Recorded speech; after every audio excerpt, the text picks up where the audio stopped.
Welcome, everybody, once again to the Novice Talk podcast. My name is William Third Floor Calaco. And I'm Anthony.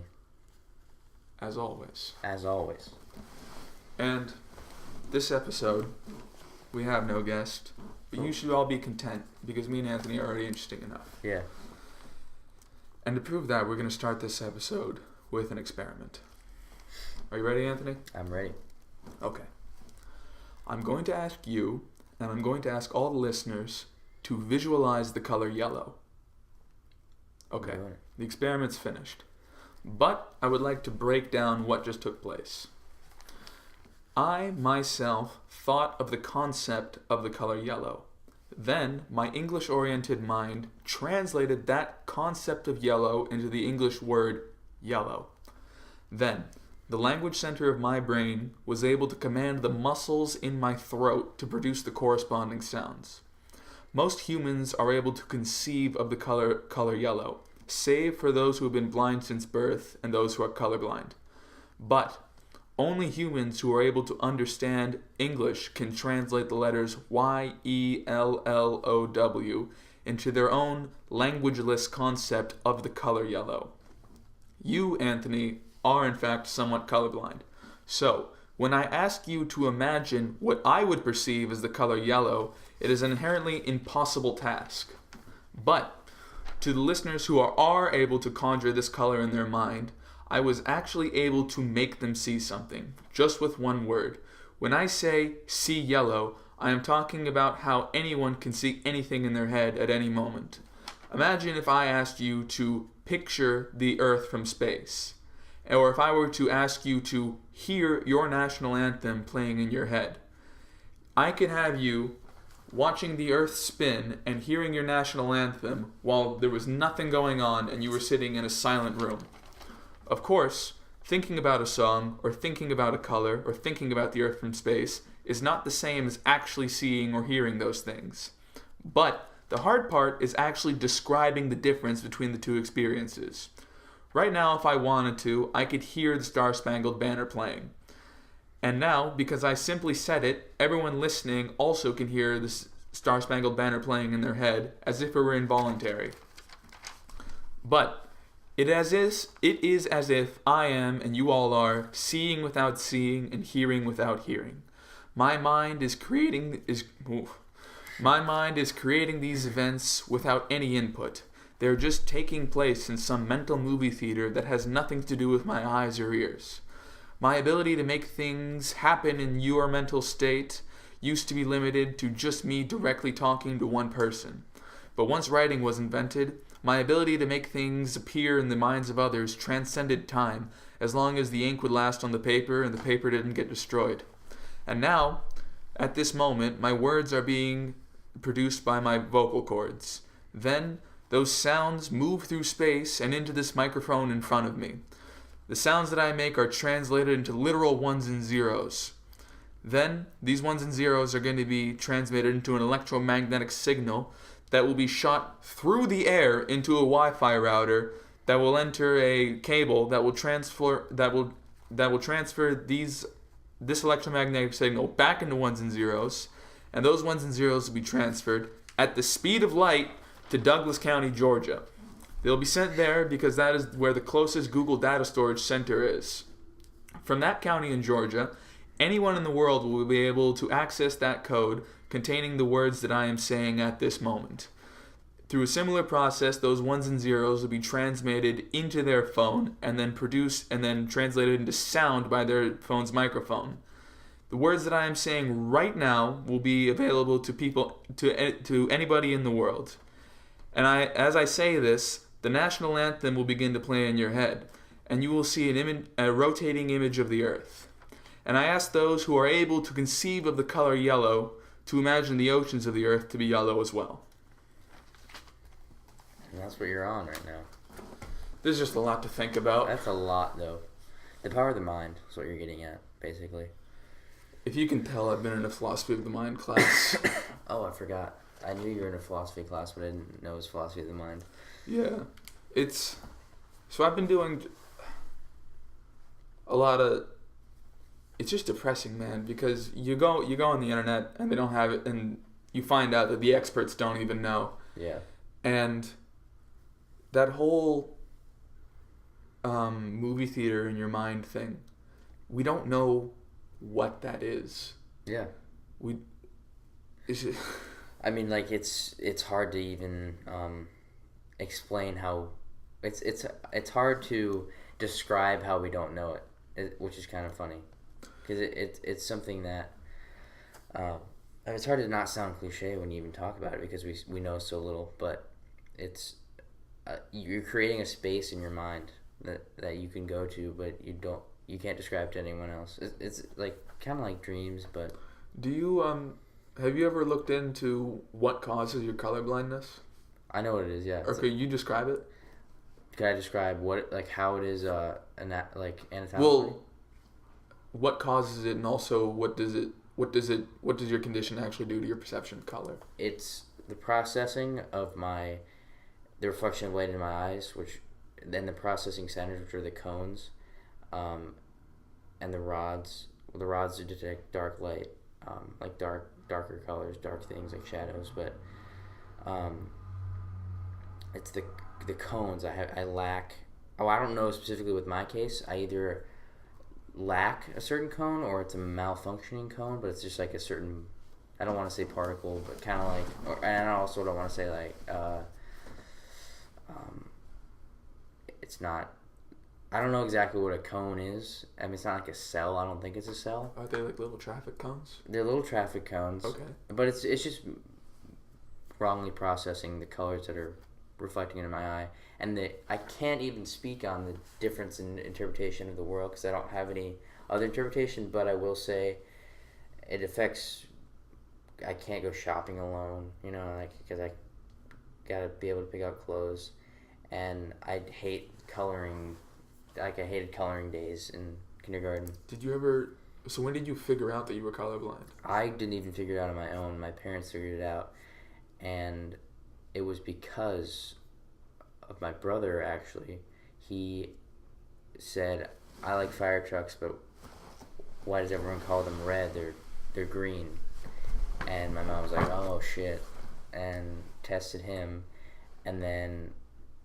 we played because we were 18 months apart. We were like fun, happy kids playing together, and I was saying similar things. Basically, I'm saying we were progressing at similar times, and when I was able to talk, I was saying similar things. So where it didn't make sense, like why would you say that? That's totally the wrong color. So around the same time we got tested. Like he was saying things, and I was like, oh, maybe he just doesn't know his colors. And then I was saying things, and she was like, wait, this is like crazy. And Mom, I know my mom's listening. It's probably wrong, but it's something like that. Basically, my brother was like, it sparked the thought of maybe it's color blindness, and then I started doing it. I started saying things, and she got us both tested, which is usually not the second born. It's usually the firstborn of the family, the firstborn boy of the family. It's carried through the mother.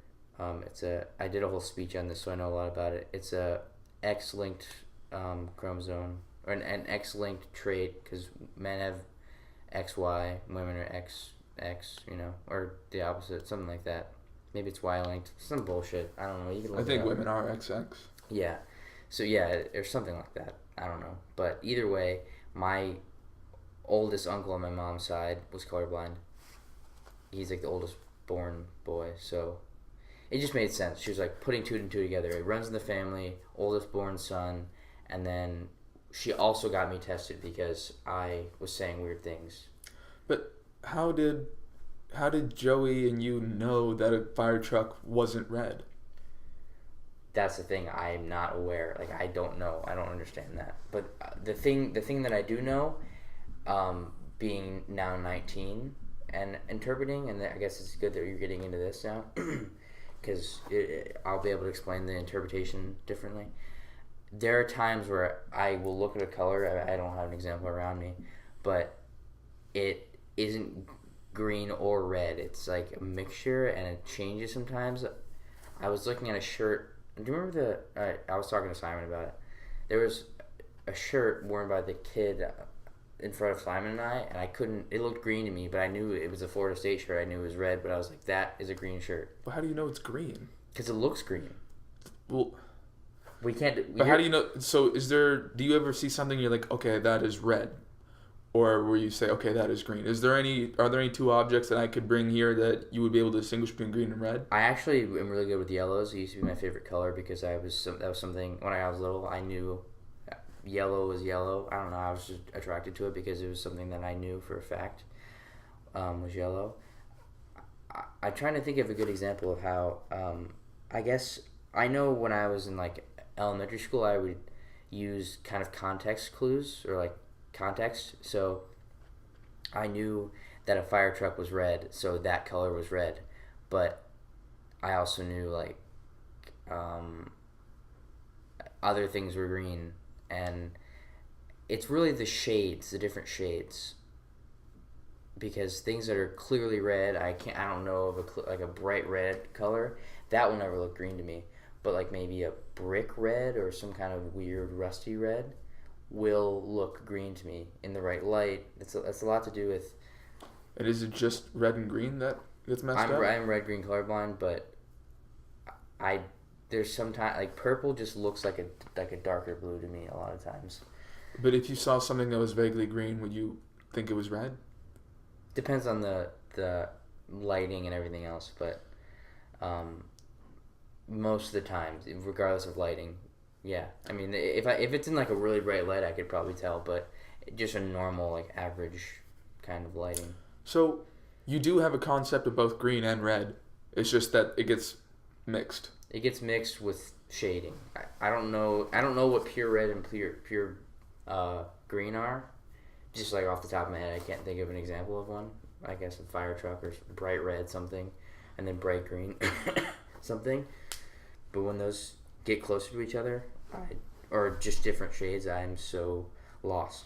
You would suspect that if you went to an eye doctor, he'd be able to tell you exactly which cones are malfunctioning, so which colors you're able to perceive normally. Yeah, well, I've taken tests just online, and I'm moderately red-green, and there's a certain scientific name for it, but I'm not that bad compared to like my uncle. How's your brother?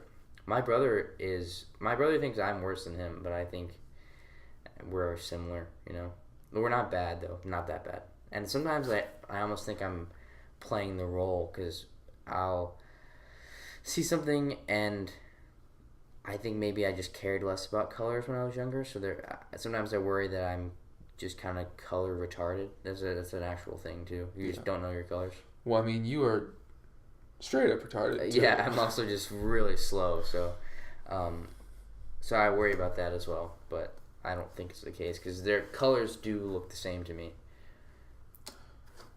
Just based on context, you know. Yeah. Man. What was that like finding out?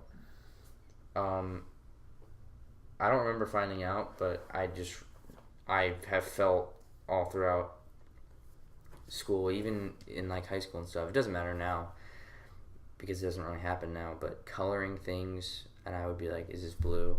And people would be like, yeah, what the fuck? Why are you asking me? These little first graders. Yeah. I mean in high school more so. When you're in elementary school, it's just kind of it's obviously more accepted, but it's also kind of, you don't want to be standing out. Middle school too. Middle school sucked with like geography and coloring.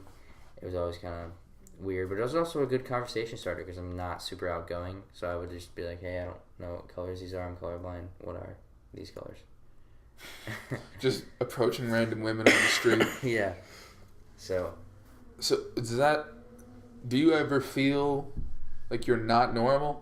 Or how often does your colorblindness affect you? It's funny because I did a speech on this, and every point you brought up, it's like in order with the speech, but I don't feel normal ever. I feel I would never call myself disabled or anything. I live a totally normal life. It's just sometimes when there's a weird colored sweater, I'll in my own personal dialogue, you know, say like, what color is that? And then I'll be like, it doesn't matter because it's not my sweater. So how many times a week do you get reminded of it? Is it an everyday kind of thing? I'd say every other day, probably. Yeah. It's not an everyday thing, definitely. Have you ever seen those glasses that you can buy? Yeah, and people always ask that know that I'm colorblind. That when we talk about it, they always say like, "Would you ever try the Chroma Vision or whatever?" And I would, but it also would make me kind of scared because I really don't feel like I see that different. I think I'm very moderate or mildly colorblind, and things are mostly normal. It's just some weird shades of colors that look the same to me. I worry that I'd try the glasses on and be like, oh shit, the world is very different. Because right now I think I'm basically the same as you. Just sometimes things get funny. Doesn't that kill you? That it's possible to know? No, well, it did for a little bit, but now I'll definitely try it, but I mean, it's not like LSD or something, you know what I mean? What if it is? If it's like LSD, then I don't know. You should do LSD and try it at the same time. Yeah. Oh man, that would be... There'd probably be tears coming out of my eyes. Can you imagine the experience if you found someone who was straight up 100% colorblind and you gave them those glasses for the first time Like, after 50 years? Black and white colorblind, they're 50, and They've never even had a drop of beer before. Yeah, they've never done anything. 2 tabs, and then you duct tape the glasses on. That'd be kind of a mean experiment. I mean, not that, but I just thought of a mean experiment that you could do. Is if you went to... Because, you know, those Chroma glasses cost a lot, right? $250 probably, yeah. They're not cheap. Yeah. If you went to some poor village, you know, in Bangladesh, you know, where they can't even afford money, and and you find the colorblindest guy in the village, and you give him the glasses for 1 minute, and then you take him away and never come back. He would talk about that for the rest of his life because it's crazy. And that would suck because he would know what the colors were. And you can't describe color. You can't describe what yellow is. That's what sucks. You can describe how color makes you feel, though. That's the one way I was gonna say you can tag emotion to it, but then again, I don't know, still not possible. Which doesn't bother me as much as it used to. How did it used to bother you? Well, I think everyone kind of had that thought. At least everyone I have encountered at my school, high school, it was like, oh, your blue could be my green, but we both call it. Yeah. You know what I mean? I don't even know how to describe that, but... Well, it's called color inversion or something like that. But we both call it... Invert. Yeah, but then it doesn't even matter. That's what I'm saying. It doesn't matter. But before that really fucked me up. But it doesn't matter. The also it doesn't matter thing, but is slightly more scary, is there's a theory that you're the only conscious being in the whole universe. Yeah. And everyone else is basically just acting unconsciously. Yeah. My mom used to think about that. Hi, Mom, again. Hi. My mom doesn't listen, so I can say crazy things. About your mom. Yeah. Mom, remember that time I saw you fly? Whoa. I've been thinking about thinking, obviously, but... Philosophy. Well, sort of. Metacognition.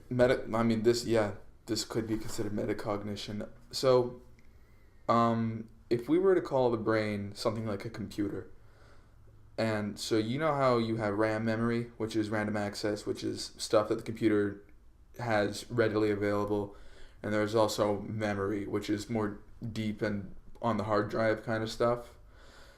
It's essentially in a much more complicated way, but the brain kind of works the same way.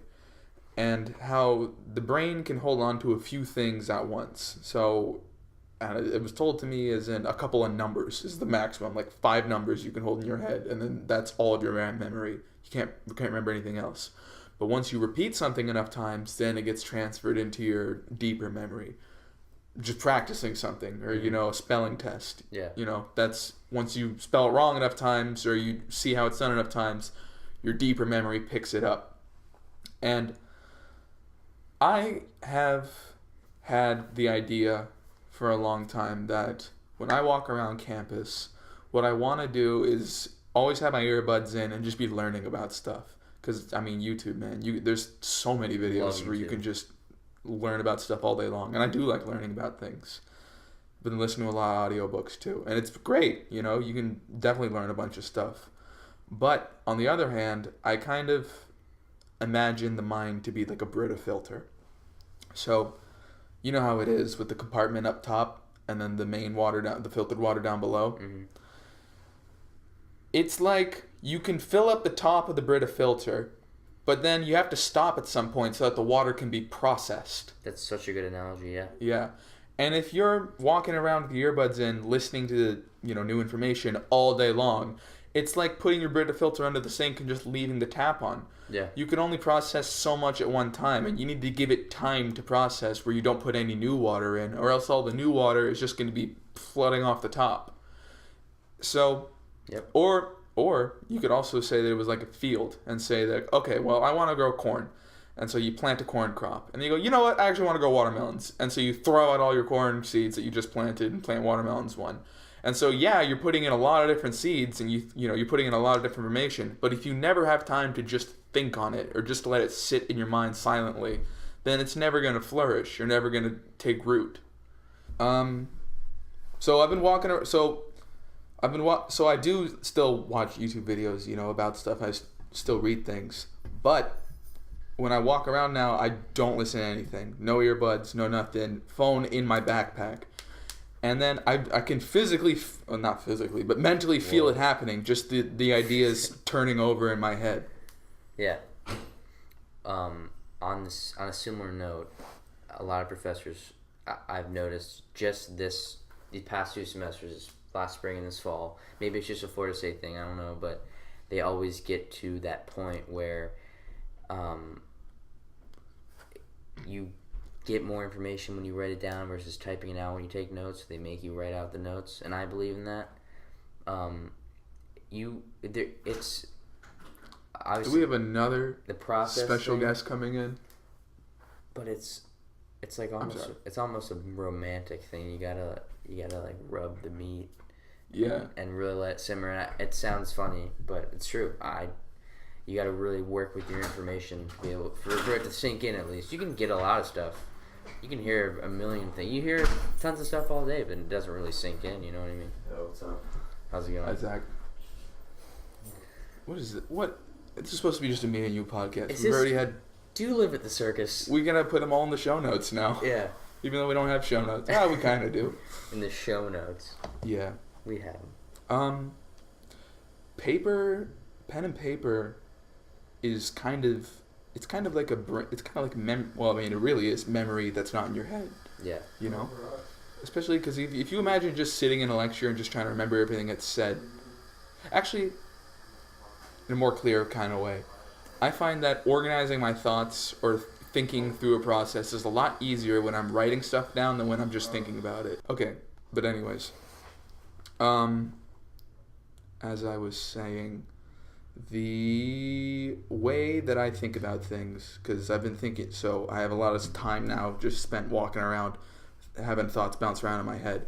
It is much easier to come to conclusions, or much easier to think about something in a linear sense or a more structured sense when I'm writing it down, because then the words are right there for you to reference back on, and the writing itself makes you take time to, have a more structured thought process, as compared to just when everything's bouncing around and there's no, it's just all in the ether of your mind. It's hard to get to any ends. You're spelling out every word that you're processing, even if it's just like a bullshit longer process that for some reason makes the information more solid. And they also, just this semester, have been talking about how you're supposed to go back through your notes and rewrite them. And then also it's good to read through your notes that you copied twice before the next class. And it all has to do with retention. Yeah. And it's just, you got, like I was saying, it's all romantic. Yeah. That makes sense, though, the whole rewriting it. Well, because in another theory that I have, it's not a theory that I have. It's a theory that I came up with, that a million people have come up with beforehand. But anything that you want to learn or get good at, the thing that you have to sacrifice is time. Because there's no cheats to get anywhere. It's just you gotta sit there and do it. If you want to learn how to play the piano, it's gonna take a long fucking time to learn how to play the piano. Well, you know what I have thought about, not recently, but I used to want to be able to do, is electronically map out the brain, which they're working on anyways, and then be able to plug it in to a computer, an electricity source or power source, and with that do two things. One, you could take out all the information from someone's brain, such as memories or opinions and stuff like that, the creativity of a brain, and use it and have it as data. Or the opposite is, not the opposite, but the other more, I think, cooler thing would be, I don't even know if it's cooler, but the other thing you could do is, instead of going to college, you would pay the same price for college, and instead you just go for maybe a week or two to like some kind of facility, and you just get plugged in for like certain hours of the day, and it just shoots information into you, and so you're gaining all this information all at once, and then you kind of wake up and you're full of information. You don't have to earn a major. All the information is just given to you. You would consider that, I mean, just from a business point of view, once the code to have the information shot into you was already available, you could just download it for free. I mean, it'd be kind of the same thing as music downloads. Oh, that's what I'm saying. Yeah, I guess maybe, yeah, so I guess you wouldn't have to pay college tuition.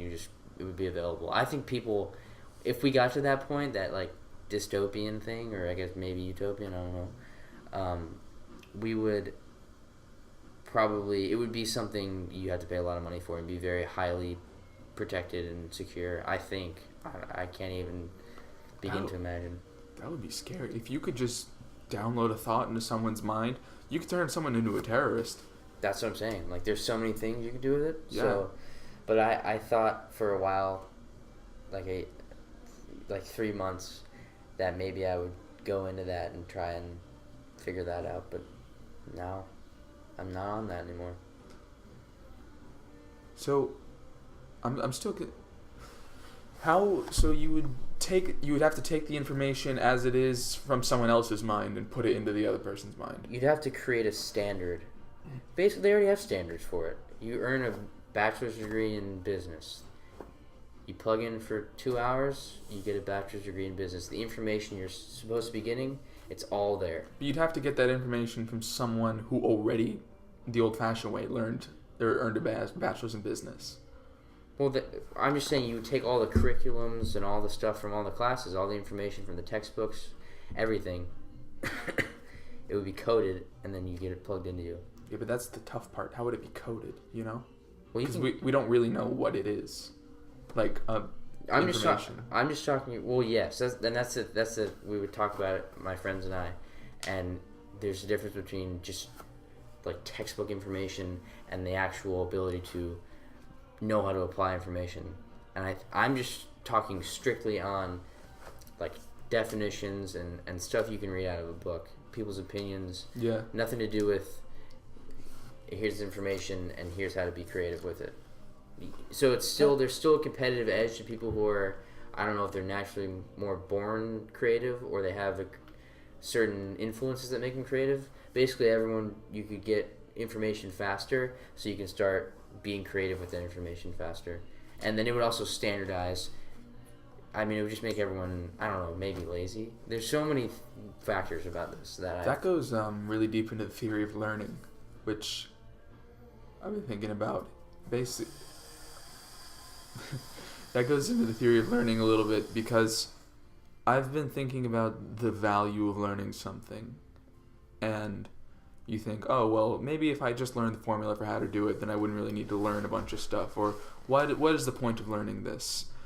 And it's more like the more things that you learn, the wider body of knowledge you will have to draw from once a situation presents itself to you. Yeah. For example, if you got really into bird watching, you know, and then you got lost in the woods somehow, and you were into bird watching 15 years ago, but you now had that knowledge of, you know, oh, well, these birds fly this direction in this season in this part of the country, so I know which direction I'm going.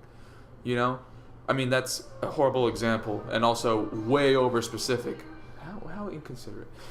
That's way too specific and not even too good of an example. But if you think about everything that you learn in every situation that presents itself to you, almost subconsciously, the information that you have stored in your deep memory will be available to you in any situation. Yeah, and I, in my own life, with the process of learning, and I was able to apply it to other things. With chemistry, I had to work really hard for things and apply that scientific mindset to, chem lab, and then all the other chem stuff I had to do, like chem lecture, all the homeworks and the shit. There's a lot of stuff, and I'm not a chem major anymore, but because I had to read so much and write so much and analyze a lot, I've found been able to apply it to a lot of other fields of, not even in school, just outside of school in my life, and it's almost like a shell of something you can put in other fields with. It's a way of thinking, the scientific way of thinking, and there's a whole study on the scientific way of thinking. And the same can be said for political science. There's a political science way of thinking, and it's how you analyze things. That's kind of a big pillar of the liberal arts. That they're always talking about, this is how you think, man. We're going to teach you how to think better, which is kind of true. Yeah, I think it's true. I think, and that's what I'm saying. Learning other things, you learn how to play the guitar, and now you know what it takes, for a lot of different reasons, what it takes to learn to play the guitar. Not just, obviously, like the chords and stuff and the mechanics, but I'm just talking about you learned repetition, and you learn about all that kind of stuff, and those can be applied to everything else. It's like muscle memory, because if you consider yourself learning how to play the guitar, you can know where to put your fingers to make the chords, but only through doing it does your mind enable your fingers to just do it just seamlessly, like water flowing. You can play the guitar. In the same way, when you learn about something, even in your major, if you have to read a bunch of stupid chapters in a textbook, but then once you're taking the test, they're all just available to you. All that information just comes without you even have to knowing. So you say, when did this war happen? You just know it. Because you had to read that fact so many times. Yeah. Well, you were saying, I bet me and you could break down what it means to be a genius into just a few categories. You think about there's a difference between someone who knows a lot of things and someone who can make a lot of connections, make use of those things. I suppose to be a genius, you would have to, first off, know a lot of things, just have a wide body of knowledge in your head. Second off, you would need to be able to make connections really quickly. And because if you were someone who was able to make really insightful connections, but you didn't know anything, you would just be street smart, or you would just be quick with a current situation. You'd be very aware. If you knew a bunch of things but you didn't know how to put anything together, then you'd just be a square. You'd just be a square, but you'd also just be someone who knows a bunch of stupid facts that isn't doing anything for you. Trivial. Yeah. Ooh, that's actually a better way to put it. Yeah. Trivial. Like Einstein. He knew a lot about math, and he also was able to connect the different concepts. And this is why not on any kind of like Kanye West thing, but creativity, and he didn't say this, I'm just saying it sounds like something he would tweet, but creativity is the most, sorry, I'm sick, but creativity is the most sought after and valuable characteristic of humans. Like that if you apply creativity to anything, political science, like your grandfather, like new ideas, new things, creating things, you apply it to anything. It doesn't have to be like a paintbrush, but creativity in any field is the most important thing if you want to have success. That's what being a genius is. Those connections, that's creativity, You also have to know a lot of stuff to make good connections, but if you can connect this really far out thing to this really far out thing, you're creative, and that's what it is. You're a genius.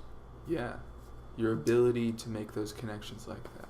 So, that would go into sort of a left brain, right brain kind of thing. Because, I mean, you do need people who are just worker bees as well. Oh, There's a lot of things that don't require you to be very creative. Well, yeah, society has to have that, and that's why not everyone's a genius, and that's fine. Yeah. Would you ever read something about left brain, right brain, and then as you're reading the article, you go, which one am I? Yeah. Every single word. Yeah. Well, I also just try not to define myself with those things. I don't.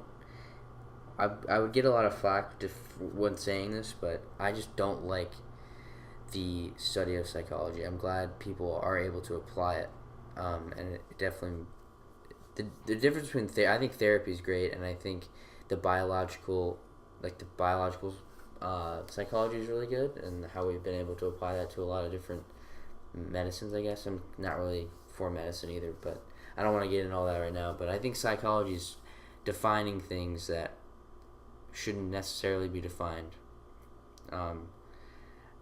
It's a big thing. I don't even know if I want to get into it, but I don't know. I just don't understand it at all. I want you to explain. So everyone's experience in life is different. Yeah. And that's super cliche, and everyone knows that. But psychology is a way for us to. There are things that generally happen, and in psychology, it's okay. These things have generally happened. We've done tests. These things generally happen. People generally feel this way. Blah blah blah.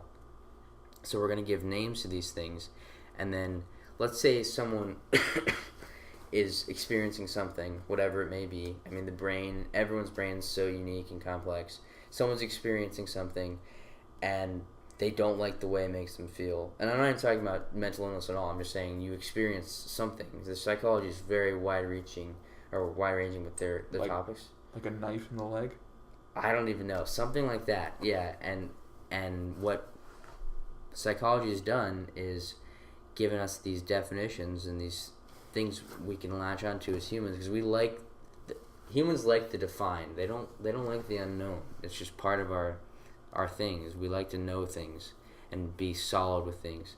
So psychology gives these really super abstract ideas and other thoughts and gives them definitions for us to latch onto and be like, oh, it's this that's happening. But it's not this that's happening. That's just. Do you have any examples of that?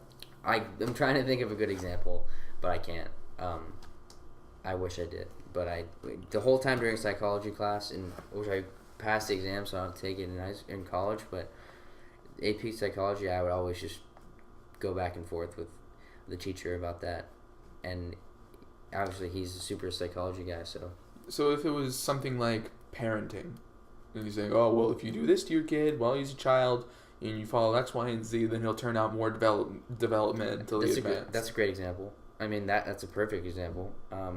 Things like that, I just don't. And even with science, like, even though there are definitions in my chemistry textbook, I was never thinking this is fact. None of it's fact. It's just what we interpret. It's just our definition of an electron. Isn't an electron. It's some particle. We don't know what it is, and we're not completely sure. I mean, we know the charges, but well, I think electron's negative. That is true. We know how much it weighs and all these other things, but as far as its interpretation, I mean, there are microparticles, like the widget. I don't even know what they're called. There's a bunch of there's 5 different ones. We don't know what they do. There's one that's it's like the up, the down. Either way, there's a lot of stuff we don't know. And it's like, I mean, that's a very postmodernist thing to say, because the only absolute definition is I think, therefore I am. And all the other ones are basically just us saying, okay, well, it is, to a reasonable doubt and to convenience, this is how this thing works. Exactly. Like, if you were trying to establish the charge of a molecule, well, you could count the electrons. And, yeah, okay, well, these are electrons and they have this charge. But when we really get into it, what is an electron, or, technically mass doesn't even exist and it's just all energy and smaller particles. True, but for the situation at hand and simplified when we're imagining on this scale, sure, an electron exists. And that's why I don't like to get into it with the psychology thing, because it is just me getting on that bullshit. But I think it's a little bit different with psychology, because it makes people play into roles. And I mean, I keep saying these things I don't even want to get into on the podcast, but you can't keep teasing the audience. I know, but it's just things that are. You got to give them the meat. They're not. They're just like my more controversial thoughts that I wouldn't want to hurt anyone's feelings. But you may not be multiple personality disorder. You may not be that, but psychology has given you a definition, and then if you're diagnosed multiple personality disorder based on someone else's interpretation, which is very highly accredited and studied, but it's you're gonna placebo yourself. Kind of. You're gonna start playing into that role, like, oh, that's my multiple personality. Well, maybe it's not. Maybe it's not. Maybe it's something else. You don't know. Maybe it's something else. And that, I mean, I've seen it happen on way smaller scales, but with the whole, like, people will they're sick. They think they have the flu, so then they become more sick mentally. That sounds like a placebo effect. Yeah, basically. So it's just. I mean, yeah, I suppose it would be. But this can change lives. You all of a sudden you think like, there's something wrong with me. There's something wrong with me, and they're searching for that definition, and then a psychologist says, you will have something, whatever. I can't think of another good example, but. Well, when you're dealing with something as serious as mental illness, it's not the same as, oh man, my arms hurts. Well, yeah, you got it cut off. Oh shit, I see that. Mm-hmm. There's no physical evidence of I mean, unless you have some kind of, brain structure or tumor in your head, but there's no physical evidence of mental illness, so it's all speculation, yet real a lot of the time. No, it is real, and that's the other thing is it's based on a lot of statistical significance. This is statistically speaking. Obviously there's a chance that it's not the case, but statistically significant, or whatever you are, you're that I can't say it. You know what I'm trying to say. There's a statistical significance behind the thought that you are this. You're within the deviation that is deemed probable. Yeah. So, and that's why I don't want to talk about stuff like that, because there's people that are actually really helped. So many more people than not are really helped by it. But I also sometimes think, are they? There's probably some cases where they're not necessarily helped by it because of their diagnosis. They're just helped by it because it's a definition for the way they feel, and then they feel comfort in that definition. So then they feel comfort in the treatment because they think it's that. You would guess though that for the amount of people where it is hurting them, there's a greater number of people who they actually do have it and it actually does help them. Yeah, and then you were talking about brain structure. There's chemical imbalances that are real and people are helped by it. I was diagnosed with anxiety disorder, like whatever, some kind of anxiety disorder, and I was supposed to be taking certain medicines, and I just was like, no, I'm not. I don't have anxiety disorder. I just am an anxious guy, and it took me years, literally years, but I did it on my own, and I'm not an anxious person anymore. Speaking as someone with absolutely no credibility in the area, you would think that a lot of modern, not the big disorders, like schizophrenia and stuff, but less grave ones like anxiety disorder and such. You would think that it's not really a cause of, mental, or maybe you do have some kind of mental defect, mental deviation that does make you more prone to anxiety, but probably not something that could be better helped by a lifestyle change rather than medication. You know? I totally agree. Probably getting a lot more sunlight is an important thing for people. Very important. And there's so many things. There are so many things that I have found where I'm like, fuck that stupid medication. I'm glad I never took it. I'm 10 times better off, I think, because it's quick fix versus long-term true health. And I'm truly healthy long-term.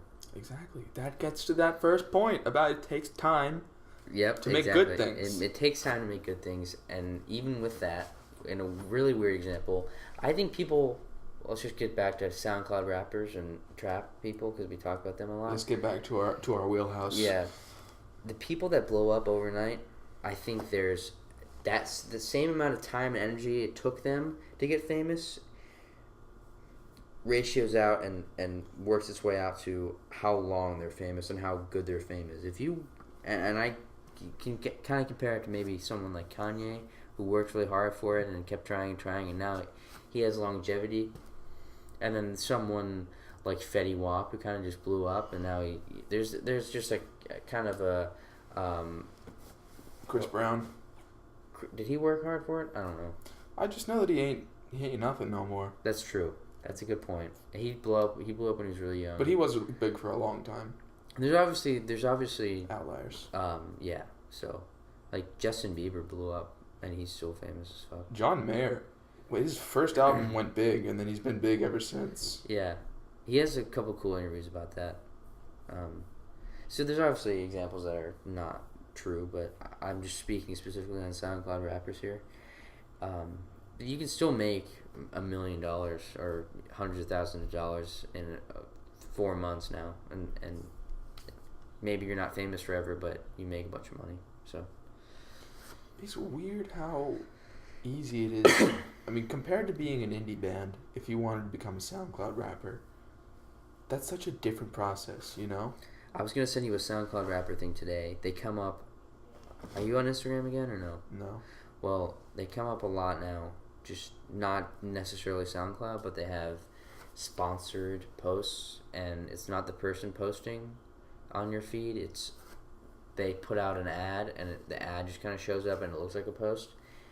And it was a SoundCloud rapper, and his caption was like, "Don't sleep on this. The come up is now," and all this other stuff. And I went onto it, and I mean it's just so bad, and like so poorly produced, poorly everything. And I wanted to send it to you just for fun, because we talked about it before. Yeah, man. How? I mean, and you know when you're on the street and you hear people in their car, and I mean the only loud music you ever hear playing on the street is always just the worst fucking trap. Yeah. You know, you never even hear Drake. That shit blasting it. You never even hear Drake being blasted. You never hear Kanye being blasted. You hear that Mo Bamba song being blasted. You know what I'm talking about? I don't even know how it goes, but you wonder what people walking around with earbuds in. You wonder what they're listening to, because I always assume that everyone I see is listening to trap music. I was gonna tweet this 2 days ago. I need to know when I live in a neighborhood where there's more older people than young people, and I would often see like a truly, not exaggerating, maybe 75-year-old person just going on like a nighttime walk down the street. Not anything big. They're not in athletic clothes. They're just walking, and they have headphones on. Like, what in the fuck are they listening to? I can tell you. I need to know. I can tell you. All right, tell me. I was in my my grandpa's old house this summer over in Portugal, and I found his old iPod, and I listened to it, and there was basically, I would describe it as half Indian music, because he was the Portuguese ambassador to India. So, and he loved it there. You keep going. He loved it there. He had just a great time. He loved it so much that he filled half of his iPod with Indian music. And then it was about another little bit, maybe a quarter bossa nova music, which is kind of Brazilian jazz. And then it was opera music, but it sounded kind of church too. Kind of, you know, church choir music, a lot of really echoey and stuff. So I would make that's what they're listening to. I would make a case that your grandfather had a more interesting, definitely more diverse, but also probably going along with that more interesting iPod set list than the average person in America. Because he wasn't even in America. He wasn't even here. I bet the Kathy, the white lady that's in my neighborhood or something, I don't even know. I keep thinking she probably listens to like Joel Osteen or something like that, where it's a guy talking about God. Oh, that guy. Yeah. What do adults listen to as music? I suppose. I mean, dads listen to dad rock. Yeah, my dad puts on Pandora. But he doesn't necessarily listen to dad rock. He'll put on like Michael Jackson and stuff. Yeah, do they? I mean, just the great. You know how there's those songs that are nationally famous now that you don't know the name to, but you every time you hear it, it's like it's one of those songs that you've been hearing your entire childhood that keeps on playing. It's just famous from the 70s. Like what's that one about taking a midnight train? Oh, Journey. Journey. Don't Stop Believing. Don't Stop Believing. How big was Don't Stop Believing when it came out? Because I don't remember the first time I heard that song, but it was probably February 27th, 1999. It was probably playing in the hospital room when I was born. Well, it actually in 1999, it wouldn't have been as big because The Sopranos made it big, actually. Really? Well, it was a good song when it came out, a hit, and then it kind of went on the dip, and then came back around. It was in the ending of The Sopranos, which maybe even ended in 1999 or started in 1999. Either way, and it's like fact. That's what got it back going again. And then everyone was playing it at every wedding, and then yeah, man. There's a lot of songs like that. I've actually seen Journey live. Really? Yeah, they have a new singer now, but there's songs that I don't even know the name to but I know the tune, and I can't sing it at all right now. But if I heard it, I'd be able to sing along. Like Bon Jovi, Dead or Alive. I feel like I hear that on the radio a lot. And I don't like it, but there's a lot of artists that adults say we're adults. Old adults. We're young bulls. So there's a lot of songs that old bulls talk about. Old heads. They could reference some singer, and I have no idea who it is, but it sounds like he's a singer. Yeah. From the 70s. Yeah. Man, it makes you wonder what it's going to be like in the future. Well, I also suppose that people back in the day had a much smaller music repertoire. Yeah, completely. Totally. It's just been what got on the radio and then went out and bought that song. Yeah. And then a lot of times they went out and bought the album that the song was on. Well, that's probably the only way to get it. Yeah, so I mean, all they had was that album to play at home. They didn't have, you couldn't just play a song on repeat. Well, I guess you could if you kept, spinning the needle around. But well, perhaps then they had an equal repertoire, but a much smaller repertoire of artists, but an equal repertoire of songs. That's what I'm getting at. You have a very wide range of music. I like a bunch of random music. They just had they had probably a lot of music, but of the same people. Yeah, because there's a lot of artists where I like 2 songs of theirs. Yeah, that's what I'm But they probably said, well, I guess I'm going to listen to all 15 Eagles songs now. Yeah, exactly. So, I don't know. That kind of sucks, too. I'm glad we have it how we have it. I got Spotify again recently. I got Spotify before it was the thing to do, and then I got Apple Music when it was the thing to do. I actually got Apple Music to listen to Travis Scott's Birds in the Trap. I remember the night I did it, and then I stuck with that. And then now I have to get Spotify because of this certain class. I'm taking music literature, but Spotify is 10 times better. I think streaming is amazing. I try to explain to my grandmother when an album drops, it just kind of appears on my phone. Yeah. I even had to explain it to my dad. It's just what do they think? You have to buy it online? They say, well, I'm like, I pay a price every month for a service, and that service just makes things available to me. So I was talking about Kanye's albums dropping, and then Astroworld and stuff, and they'd be like, so you're gonna go out and buy it tonight? And I'd be like, no. Like, go out and buy it? Yeah, they thought I had to go out and buy it, and I was like, no. When you say go out, do you mean go to the store? That's kind of what they thought. And like CDs. And then I was like, no, this is Grammy talking. And I was like, no, it just kind of appears on my phone. She's like, oh, you just buy it off of iTunes? And I said, no, it just appears on my phone. I pay for a service, like I was just saying, and it appears on my phone. And she still was kind of questioning it. She didn't really get it. And You should have told her that it was like being a member of a museum. That would have been a good example. I told her I was like a member of something, and she understands Netflix kind of, but we have an Amazon Fire TV stick, and I play more YouTube than anything else on there, and just so it goes on the screen, my TV, and she loves it, but she thinks that's Netflix too, and I tried to explain to her, I showed her Emma Chamberlain. You probably don't even know who Emma Chamberlain is. She's just a vlogger, but she didn't understand that she's not on a channel like on the TV. She's just, because I said it's her channel, and she thought it was like she had her own like CNN. Yeah. She has her own channel, and I tried to explain that to her, and she still was kind of questioning that. So it's funny because sick, but it's funny because it's the same words, but just applied so differently to my generation. You know, she remembers when TVs came out. What? Yeah. Really?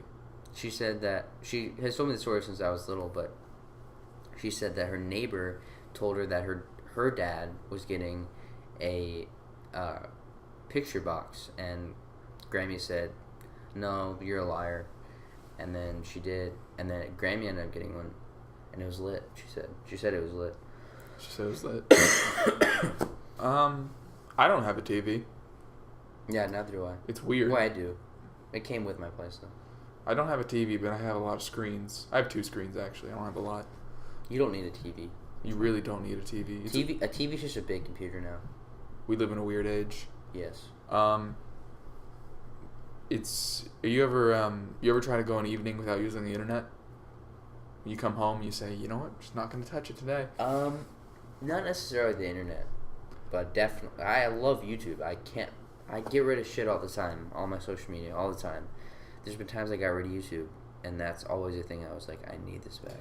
It's tough. I mean, I've watched YouTube videos every day, but there's been concerted days where I said, no YouTube today. And I've just been sitting here on this couch and going, well, I wonder what's going on outside. You walk around a lot? Here? Yeah. Or on campus? Either way, like around. Not really. What I try to do is get everything, don't come home during the day, get everything done possible that I can while I'm out there. Like gym, groceries, class, go to the library if I want to do homework. If I want to read anything, I'll just take the book with me and read it at Sweet Shop. Oh, you don't like doing things in here? I don't like doing things. I rarely ever do any work in here. You're separating church and state. I'm really, yeah, Mm-hmm. that's a good way to put it. So I don't really go on walks here when I get home, because once I go in my door, I don't leave until the next morning. Till the break of dawn. Till the crack of dawn. Do you remember? Did this ever cross your mind when you were downloading songs back in elementary school and middle school, and you were doing it on your dad's iTunes account? Yeah. And then you thought, man, I want to lose all these songs when I got my own iTunes account. Yeah, because that happened to me. No, didn't, because now you're streaming. Now you have every song. Well, yeah, but it happened to me for a little period of time. Really? Yeah. I remember thinking about, man, every time I get one of these songs, I'm just putting off the hard truth of that I'm going to lose all of them. And then fucking Elon Musk fixed it for me. I think about how I still own them sometimes. Really? Weird. I own them because I don't own any of the songs on my streaming. Well, but owning doesn't mean I own. Like, I can't sample the songs. It gets a lot to sampling with me. Right now, speaking of Indian music, I'm sampling this Indian vocal percussion. I learned about it in my music literature class. what's vocal percussion? It's called konakol, but it's a certain type of. It's just an Indian thing, but they go like like literally just like that. Okay. And I think we just found the theme song. well, that's the theme song, and that was. It's actually so great how they do it. That was me, verbatim, I guess, not verbatim, ad-libbing. They do it with purpose, you know. With dick? With big dick energy, they're going up to the mic. I gotta bring up something about psychology, but it's about music, so it's fine. There are 2 halves to the brain. There is the right side of the brain, which is your holistic, big picture, art part of your brain. And then there is the left side, which is the math, analytical, small detail part of the brain. So, you consider how you're right-handed. That's because the left side of your brain controls the right side of your body. And the left side is, most people are right-handed. The left side is concerned with small, fine detail, fine motor skill kind of things. And that is a large reason why most people are right-handed because they write with their right hand and write letters with their right hand. And that's a language, very specific fine motor skill. So there's been studies done that have mapped people's brains while they were listening to music. And what they found is that most people listen to music and it only stimulates the right side of the brain because they don't really know what specifically is happening in the song. They just know they like the song. Yeah. And that lights up the right side of the brain. But when a musician listens to music, it lights up both sides of the brain because he likes the whole entire composition. Or she. Or they. I'm sorry, continue.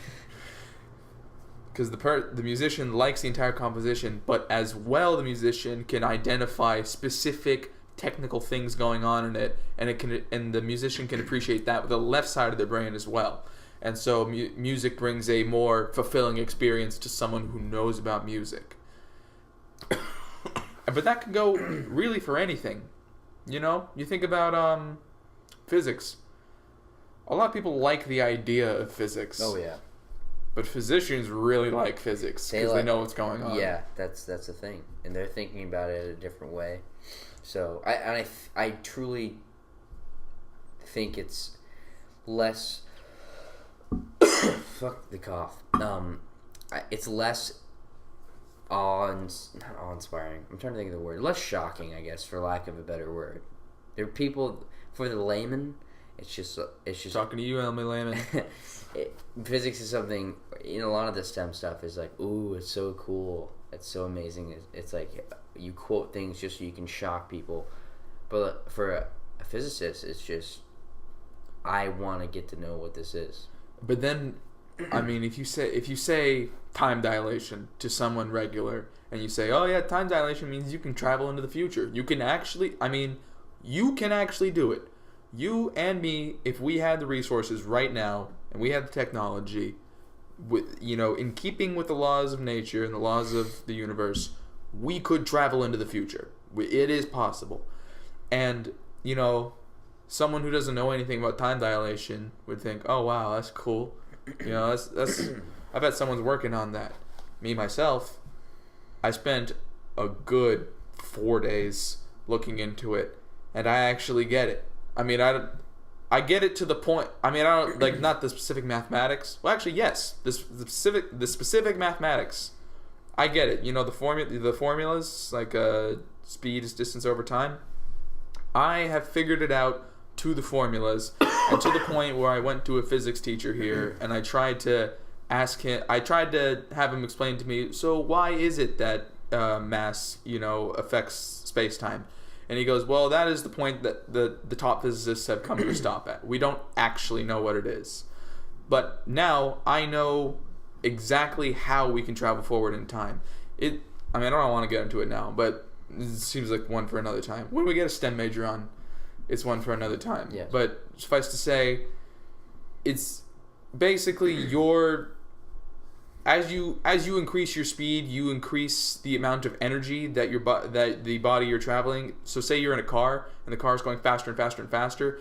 The car is creating more. It has more and more energy to it, just kinetic energy, and it is that energy that actually bends the fabric of space-time and allows you to move in a quicker way through space-time, specifically the dimension of time, and so you move faster through time. It's not like, ooh, magic time travel. It's, okay, well, when you look at this, this, and this, and this, the dimension of time bends that allows you to move through it quicker. It's not magic. It's understandable. And so I think it's cooler now, and I can appreciate it more. You got to read A Brief History of Time. I have. Oh, you have? You know Will Bradley's read it too? Really? Yeah. Really? Yeah. That's good, dude. It's good shit. Yeah. Same thing with playing the guitar. I can hear beforehand when I heard Jimi Hendrix songs, I thought, yeah, this is cool, man. He's good at that. Now I hear it and I hear he is so far my superior that it's depressing. I was listening to him last night, but I know what you're getting at. Yeah. Yeah, it's crazy. When you have more information on the subject, you have more things to appreciate about it. And it's not just a cool fact. It's because the left side of our brain is being lit up more, and that greater stimulation in our head brings us a sense of more enjoyment. Yeah. So you could probably use that when talking to girls, trying to pick up chicks. If you found out what her interests were, and then you could kind of needle on those, but also, it probably worked best with an art major. Well, okay, that's step number 1. Only date art majors. I think that's actually what I'm going to do. That sounds like a good idea. I only talk to art girls on Tinder. I mean, those are the ones that match me, but... That seems like a good idea. Art girls are a lot better. It's my reality, so... Yeah. Art girls, who else? What other kind of majors do the best girls come from? Well, I don't want to say best girls. Everyone has their taste. The coolest girls. You definitely got art girls. There's also... like architect girls? I don't know. I know an architect girl. Shout out Cara Bristow if you're listening. She's not listening. There are kind of girls, some STEM girls. Because there are some... but then you got... We know some STEM girls.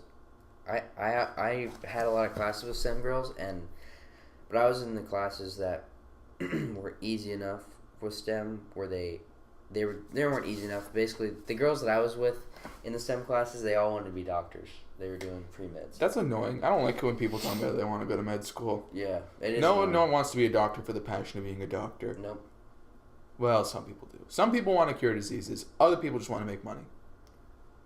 When I wanted to be a doctor, I wanted to be a doctor. But then I realized that I also have to have like mental health. And it's just not that kind of grind. Everyone has their hustle. It's not my hustle. I met a guy today, in fact, who was wearing a School of Astrology shirt. And I said, that's so cool, man. It was NASA, and I said, are you aerospace astrology? And he goes, yup. And I go, I was like, fuck, are you going to get a job in that? And he goes, nah, I'm going to med school after. That's so lame. You could have just done that instead. Yeah. But people just fuck around with any old STEM thing. They fuck around with the more fun STEM thing, and then they go into med school. That's why I think the chem minor was a good move. Now I know a fuck ton about chem that I'll never use, but I just know about it, you know? Yeah. It could be useful. Yeah. It will be useful. It will be. You can move to Mars. I wouldn't know. But I'm not saying you, but I'm saying it is possible to move to Mars, and that's going to create a big labor demand. Not day labor, like mind labor. What is it? What are you getting? Like, what are you getting at? So, say you were a chemist, and there was a position on Mars that says, well, we need someone to go to Mars and test these soil samples, or test these samples. Someone's got to go do that. And it's going to be like the West all over again. It's going to be amazing, you know? If you don't want to be the first people to go to Mars, because that's some, Roanoke type shit going on right there. You don't want to never come back. Jamestown, that sucked too. You ever read the stories about Jamestown? That was not good. I am in a race and ethnicity in the U.S. class. Jamestown fucking sucked. Jamestown. Don't go. Even today. Today it still sucks. They're still starving. But now, the United States today, it's kind of chill. The whole thing. Yeah. And then when you think about the West, That's too. what I mean. The whole thing is good. Yeah. But also, when we were exploring the West, you got Little House on the Prairie, cowboys and stuff. That seemed like fun. But if you were the first person out there, you were just getting killed by an Indian or dying of starvation. So I'm going to let some people go and starve first. But I think when I turn 45, and if I don't have anything good going on here, I would totally move to Mars. You know you're going to live underground, though. Not even necessarily underground. You're going to live in like a dome. I want to become a folk legend on Mars. You want to be, I want to be the John Henry of Mars. You want to be the Lewis and Clark of Mars. No, because I don't want to be Lewis and Clark because they were the first ones out. And that's, that could be some kind of guy, what's his name? Who's that guy who went to Mars? The chimp? No, there was a guy who went to Mars. Matt Damon. Oh, Matt Damon is Lewis and Clark of Mars. Yeah. That could be Matt Damon. And him actually, he can go do that. Probably. He has the money for it. Yeah. I'll go afterwards. Are there any other famous colonists or Western people? Delaware. The guy that... His name's Delaware. Delaware. Yeah. I'm thinking of... Oh, wait. Sam Houston of Texas. Who's the guy that went to Jamestown? The captain. Oh, man. That guy. John Smith. John Smith. What a boring I John know. Smith. Yeah. But he was like banging Pocahontas. Can you imagine if I went to Mars and then declared independence? If I became the George Washington of Mars? I wonder what the hell they're gonna do with all that shit. And why don't we have the moon? What do you mean? We should have the moon. America? Yeah. Don't we? No.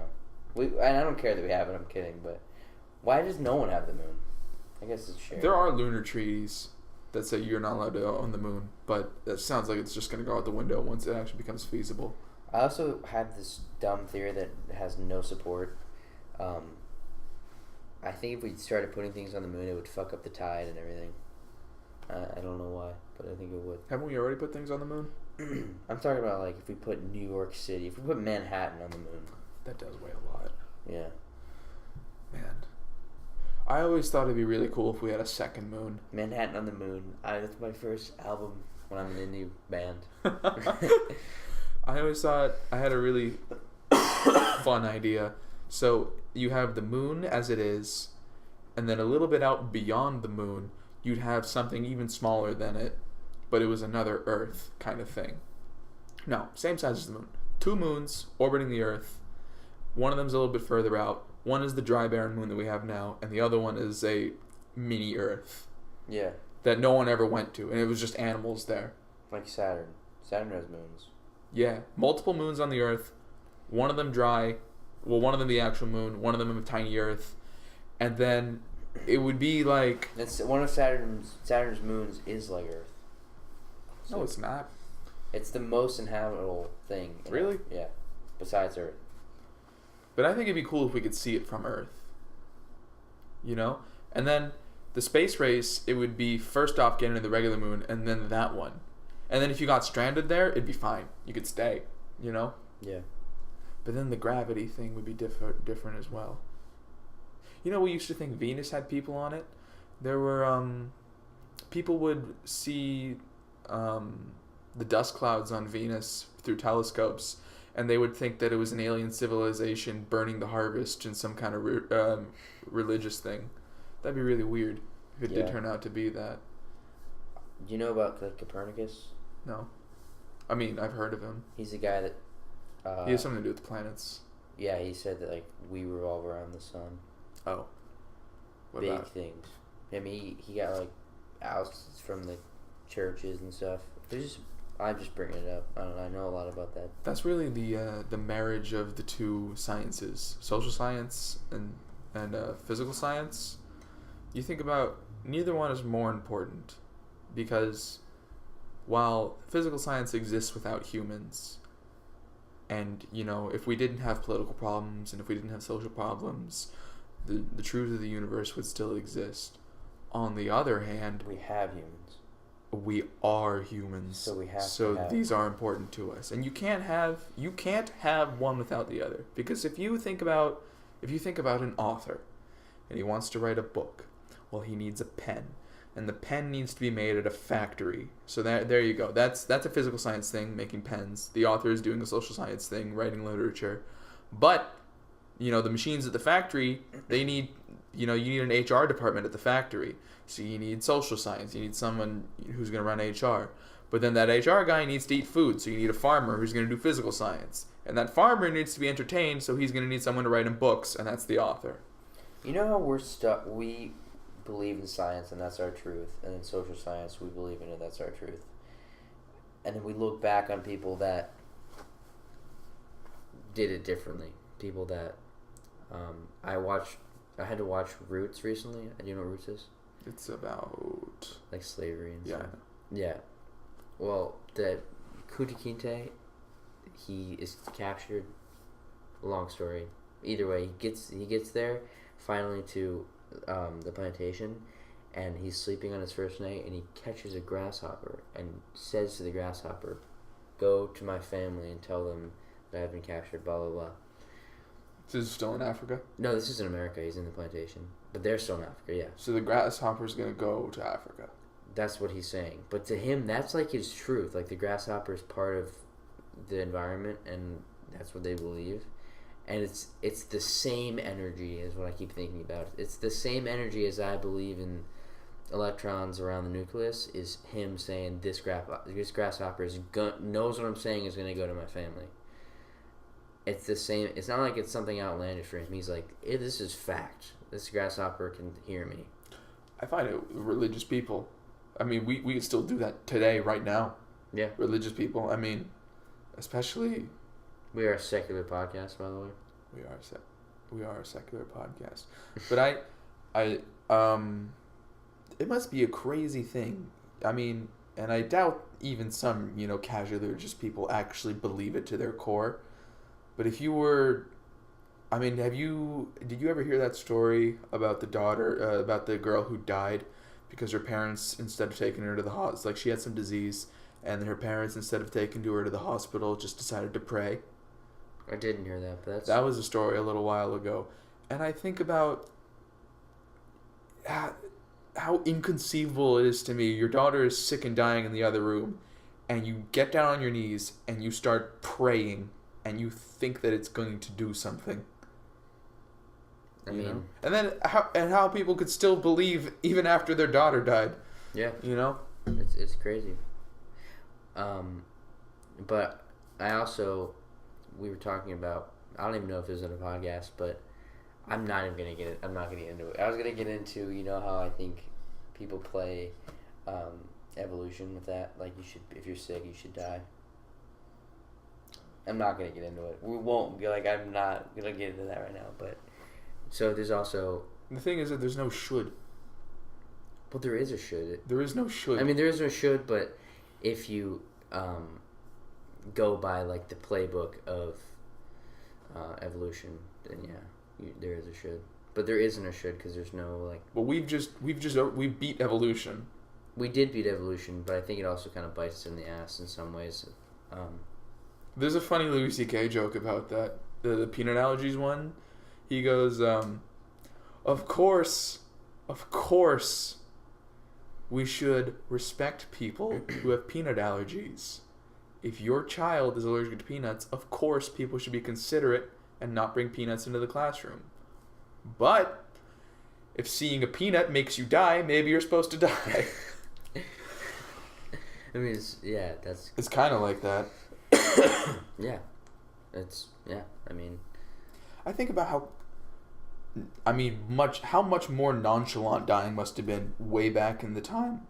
You think about how brutal and violent people were back then. That must have been just as a result of everyone dying of everything all the time. Especially in the tribal days. Can you imagine? Oh, well, I tore my ACL and I can't run anymore.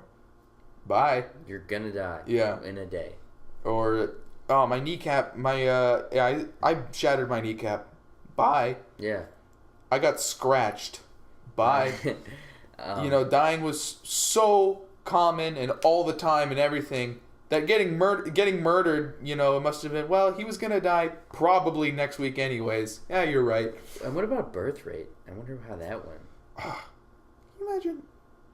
You're born on like a dirt floor in the middle of something like it. Yeah. And then in a river. How many women died back then? I wonder if women dying in childbirth, if we had to go no C-section anymore, probably a lot more women would die in childbirth because we've probably evolved a little bit so that the people who would have killed their mother on the way out survived, and so those genes passed on. Mm-hmm. That must have been so scary to be pregnant way back in the tribal day. I mean, I agree it probably was scary, but it also probably was something that they treat even more normally than now. Yeah.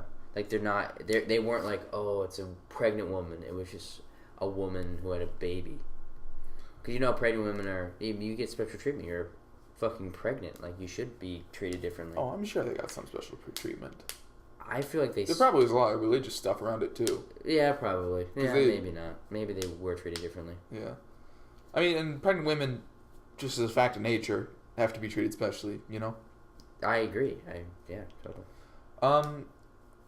I read somewhere that as our brains grew larger, the reason that we come out so underdeveloped, we have to come out underdeveloped because women's hips aren't big enough to give birth to a more developed baby, and the reason that women's hips didn't get larger is because if they got any larger, it would impede their running. To be too thick. They'd be too thick to run. This is gonna make me sound so creepy, Good. and like we might even have to cut it out. But I have been interested. I don't know for how long. I mean, longer than I don't know, months. I've been interested in it for at least a year. Not every day interesting. Not every day interested, but and I've even like tried to look into it just to see. There's nothing on Google that I found. I haven't looked at it. Pictures of naked kids. No, not that. I want to know how like the menstrual cycle was treated in history. You know, That is interesting. what the hell did they do in the Victorian era? What did they do in They probably had tampons. the Baroque period? Like, what did they do? They probably had tampons. Some kind of old ass tampon. They had condoms way back in the day. Oh, I know they had condoms, but I always wonder, and what were the, tampons made out of? And it's like super. I don't know how tampons work today, so I even less of an authority on how they worked back then. Yeah, I was gonna come to you first for historical tampons, but now that I know you don't know anything on it, I'm gonna keep searching for the historical the tampon historian. That sounds like a historical tampon. Sounds like an indie band.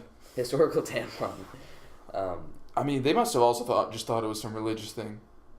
Yeah, there's probably Because humans need to explain everything. Because you think about the defining. Remember I was talking about? Yeah. Everyone needs a definition. Well, I don't. and in fact, it is a left brain thing. The left brain will always spin some kind of story just to explain everything, just because humans like consistency. We've had a lot of structure to this without even trying. It's been kind of funny. It is a left brain thing just to have everything try to make sense, or at least provide some explanation to yourself. So I can imagine that societies back then, well, because we live in a very weird time, because before all the unanswerable questions were, oh, well, that's God, but now we don't have God anymore. And so all the unanswerable questions are, oh, those are the unanswerable questions, and now everyone has existential dread. But like back then, all the societies all over the world before medicine or the health treatment back then, they must have just had some kind of spiritual explanation, or some kind of even creation myth, like, oh well, when the blood from Adam's bone as they created Eve, it drips out every month. Yeah. That sounds, as to an ancient person, Adam's blood dripping through a woman sounds as reasonable as, oh well, the blood from inside as the eggs released from inside of her. And they'd be like, eggs come from ducks. Yeah, sometimes you explained that really well. I mean, almost the scientific explanation is so over those people's heads because it's the scientific thought process that is totally different now. I did read a book once. Really? Called Sapiens, and it talked about the scientific revolution. Oh, you used to talk about that book at dinner. Yeah. It seems like a good book. I gotta read that. It was a roller coaster. It talked about the scientific revolution, which was slightly before industrialization. Either at the time or after. It's related to the Renaissance. But anyways, they said that before the scientific revolution, nobody... That started with Copernicus, by the way. Really? Yeah. They said that nobody even thought that process was possible, and no one bothered investing in anything.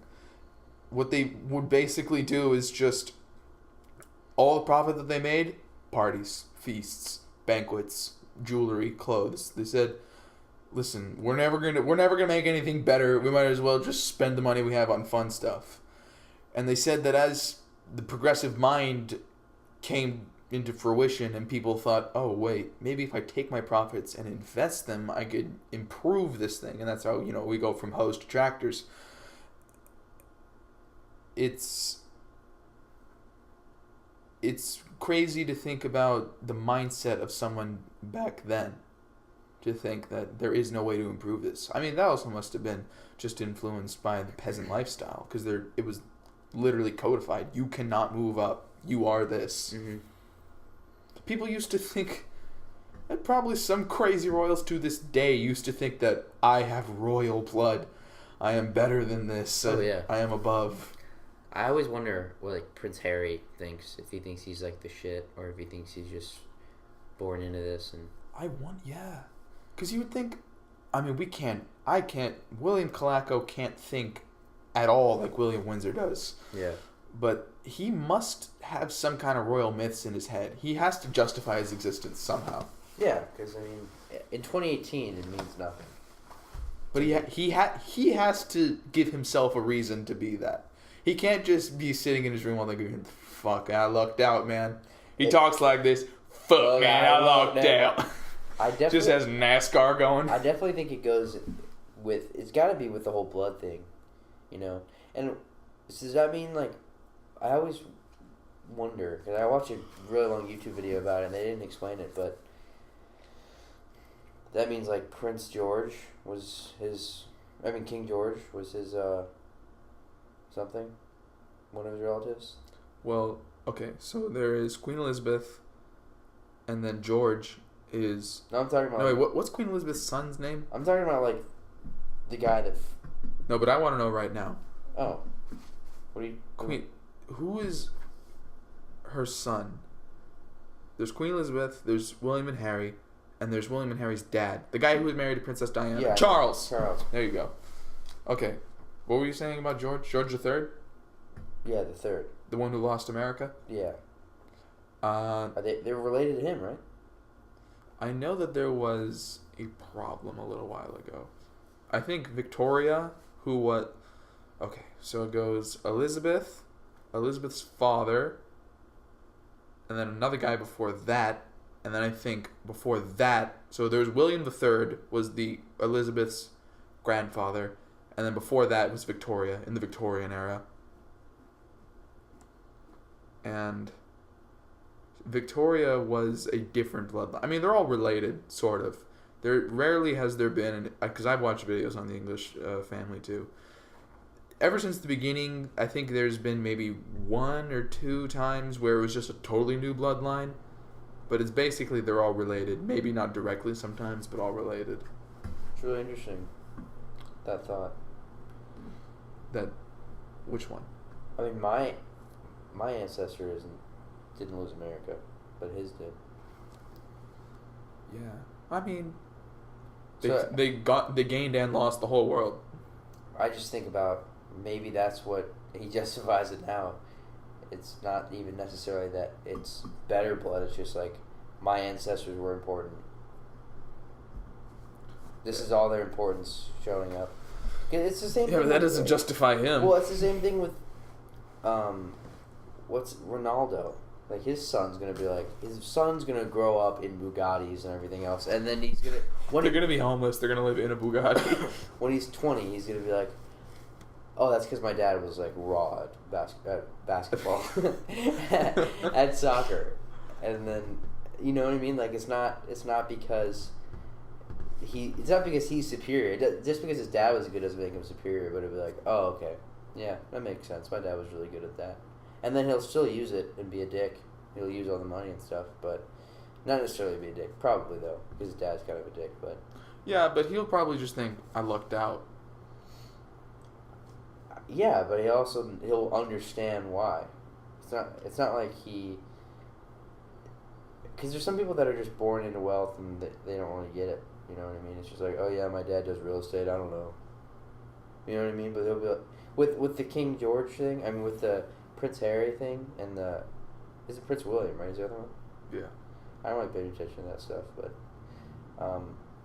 they're like, oh, my ancestors were important, and this is why I have a Range Rover. Yeah, but I wonder. So, do they have illusions about their royal blood? You know. No, that's what I'm saying. Is I don't think they think they're good. I think that they just are like, oh, it was an important bloodline. I mean, William still does do stuff. He does state stuff. The Queen does state stuff too. They go on state visits to other countries. I bet that what the royal family is supposed to be a symbol of the state, where they just kind of do fun things for the state, and they Pizza parties. yeah, pizza parties. There is actually a thing that they do hold a lot of land in the state. They personally own a bunch of land, and that land is given to the government or something for rent. They do have some kind of deal with the parliament that their own personal possessions are in the balance. But as well, the royal family does generate a lot of money for the UK. I know that's true as well. The weird thing is with Canada, because, and all the Commonwealth, not all the Commonwealth realms, but the ones where the Queen is still in charge, which I think there's about 16 of them. So there's the Queen Elizabeth, who's the Queen of the United Kingdom. And then there is a completely separate Kingdom of Canada, because Canada is a kingdom. But there is the Kingdom of Canada, who just happens to have Queen Elizabeth as well as the head of as the Queen, as the monarch. It's not like the Queen of England is the Queen of Canada. It goes the Queen of Canada and the Queen of England happen to be the same person. And it's so weird in Canada because everything's called royal everything. You have the royal, the Royal Mail, the Royal Canadian Mounted Police, royal this, royal that, crowns everywhere. And the Queen doesn't even live in that country. She sends someone named the Governor General, who is the representative of the Queen. It's not good. Canada should not be a kingdom. Nor should Australia, nor should New Zealand. All those places should get rid of that. Or at least find, pick a monarch from their own country. Fuck the monarchy shit. Fuck the monarchy. We don't need any more monarchies. It's kind of cool to have a monarchy, though. No, I mean, it's cool on paper, but when you actually think about it, it's fucked up. A true monarchy, yeah. I think what they got going in the UK is like, I don't know, they just get to celebrate every birth and stuff. It's kind of fun. Even symbolic monarchies are fucked up, man, because they're rich for no reason. Yeah. And especially when monarchies, when they actually do have power. I've been to Thailand, and the king actually has a lot of power there. It's kind of scary. You can't look up bad videos of him, or else they'll know. You can't talk bad of him, or else you can go to jail. Isn't that shit's still kind of relevant in the UK, too? Like, you can't, there's some things you can't do. A weird thing was, so Spain was a dictatorship for a long... So Spain, it was a kingdom, obviously, first. And then it was a republic for a short while, and then they had the Spanish Civil War, and then a dictator took over. And then for a long time there was a dictator, and then the dictator handed power back to the king, and he thought that the king was going to be like a dictator, but then the king actually just democratized the country and made it a constitutional monarchy. But there was a thing, so there's been 2 Spanish kings since it became a democracy again in the 70s. I think it was the 70s. And the first one got really corrupt, and he was fucking around with the state money and stuff, and he had to step in. He's still alive. There's an ex-king of Spain right now. And then the current king, his name is Felipe II. And he's just a guy. He's not a bad-looking guy, too. His wife's hot, too. He's got a super hot wife. He's not a bad-looking guy, and he's got a super hot wife. And he just goes around and just does stuff. Is she the queen? Yeah.